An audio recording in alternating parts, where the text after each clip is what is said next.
Gare Entreprise a été créée dès le mois de juin à une demande forte des acteurs économiques du territoire pour répondre à une demande, un besoin de se retrouver dans un mouvement patronal différent des organismes patronaux classiques. On considère qu'il doit y avoir une certaine transparence entre tous les adhérents, également une volonté d'avoir un mouvement transversal où les chefs d'entreprise seront acteurs de ce mouvement en y participant. Je crois que c'est la philosophie importante et puis la volonté surtout et évidente que ce mouvement ne soit pas sclérosé, qu'il vive. On a l'opportunité et la chance d'avoir des chefs d'entreprise de tous les horizons qui sont industriels, qui sont dans le commerce, qui sont dans le tourisme, qui sont dans les services, qui sont du territoire alésien, mais également qui sont bagnolais, qui sont nîmois, qui sont de Port-Camargue, du Vigan, qui nous ont rejoints pour justement vivre cette aventure importante pour le Gard.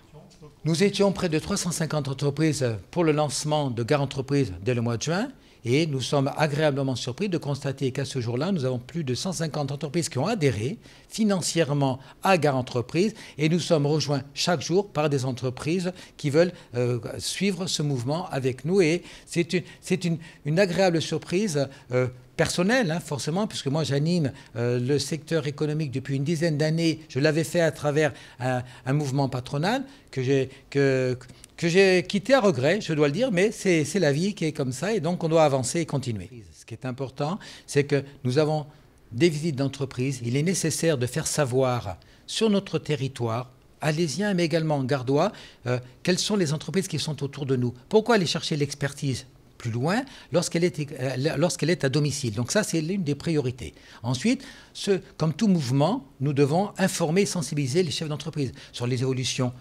législatives, administratives, les informer et les alerter. On a un devoir également de formation.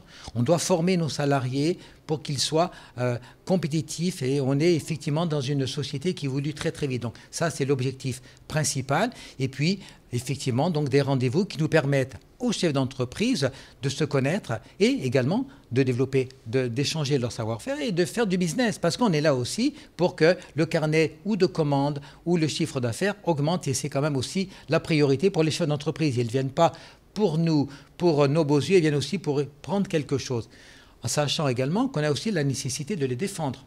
Les défendre, ça veut dire que lorsque l'entreprise a des problématiques dans la gestion de son personnel ou lorsqu'elle a des difficultés financières, on doit être en capacité d'avoir les réseaux pour les accompagner. Gare Entreprise est un grand réseau et c'est ce qu'on va essayer de mettre en place et de développer avec une volonté que demain, tout le monde participe à l'évolution de ce mouvement.